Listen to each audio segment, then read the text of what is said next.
Hey, what's up? Kevlin here, and today I'm going to be going over kind of like a question thing for Fire Emblem Engage. I did one for uh Three Hopes, so this is gonna be kind of along those lines. And today I am joined by Spaghetti Boy.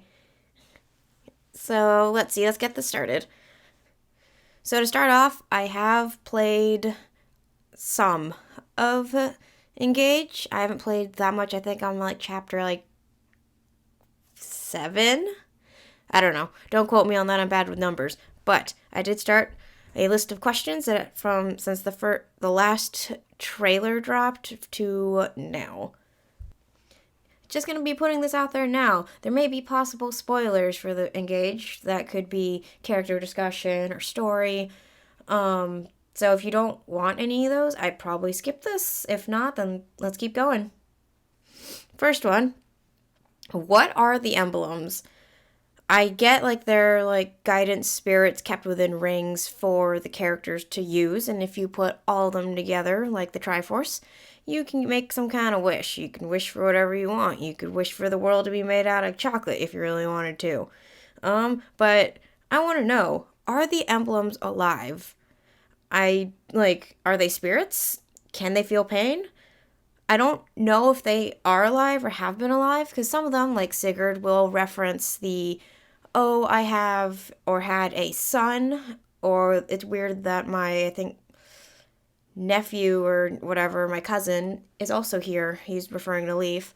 So that's a little strange. I thought that was, it made me raise questions. And then Micaiah said, oh, I had someone named Yune. So are these the spirits of the characters? Because apparently all these characters in the rings are from different worlds. But that still makes me wonder, are all of them dead? Because also, I have watched all the cutscenes for the game, and Pepsi Lord does die, I think. So do you have to die to become an emblem? And what qualifies you to become an emblem? Because a lot of people die. I'm pretty sure everyone's gonna die. So can they feel pain? Like I said, when your character takes damage, they disappear or they jump back, like as if they share the same pain that the wearer feels. And when they run out of HP, the emblems disappear. So can they feel pain? I don't know.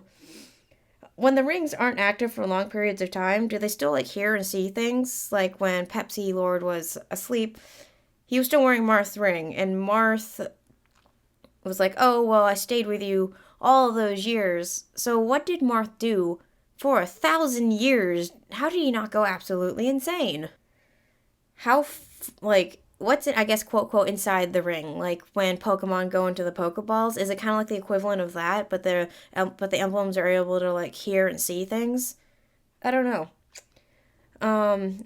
Again, with the memories thing, do they remember, certain things, like family and stuff like that? Do they remember their own, deaths? Because we don't have canon ways that some of these characters have died, or some of them might even technically still be alive. Like I saw on the direct today that Veronica is going to be in Engage. She's technically still alive. So, I don't know. Another small thing I am thinking of, if the emblems are from other worlds, they might say they're from, other dimensions, but what if it's just one big Fire Emblem planet? And, Fodlan is only, a few leagues over from Hoshido. I don't know. Because, of course, then we could break that down to, multiverse or whatever. I'm not going to go that far. If someone destroys the rings, do the emblems, die? I don't know. Because I've seen they can get, I guess, possessed, but can they die? Because no matter how much damage they take, they can always come back. Who made the rings? Did Mom Dragon make the rings? Did Evil Dragon make the rings? Computer fell asleep. When the computer dies, when the characters die, do their spirits become the ring, out of their essence? Did the little doggy dude make the ring? Because he poops out the little bond fragments? Or is that what the rings are made out of? Micaiah had Yune. Does Byleth still have Sothis? because they're not melded yet. Violet's hair is still blue and not like that greenish color. Not sure. Guess we'll find out. Okay. On to the next questions. Why don't these dragons have pointed ears? No, I mentioned this if you're familiar with it, the Engage trailer that I watched for my channelversary a few months ago. Still don't have the answers for that. Not all dragons need pointed ears, but I feel like all the main characters that we've seen have had pointed ears, like Korner and Rhea and Tiki. They all have pointed ears. So why doesn't Pepsi? I don't think the mom has pointed ears. I'd have to double check that. Who is the fell dragon? Like, we know the original one was Grima, but now we have the new guy, Sombron or whatever. Sombrero? I don't know. Is it just fell dragon kind of like a term like fallen angel? I don't really know because I don't think if the fell dragon Grima exists in a different world like Martha and Lucina do, and that's the timeline or world he's from. Is this just a term that people use for fallen dragons? Um, if you're going to reuse the same term like that, why did they change the risen to the corrupted? They could have just kept those the same. Maybe they were trying to distinguish it somewhat from Awakening and Engage. I don't know. What is Sami or Samuel, the little dragon dog thing? Is it a dog?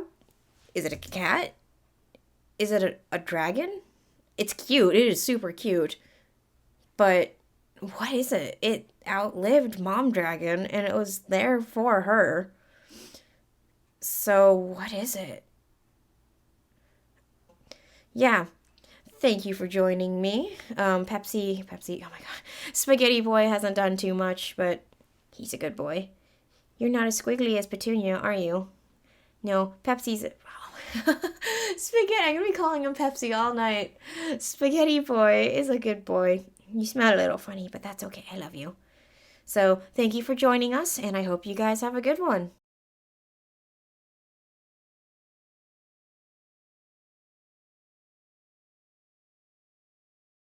Spaghetti Boy!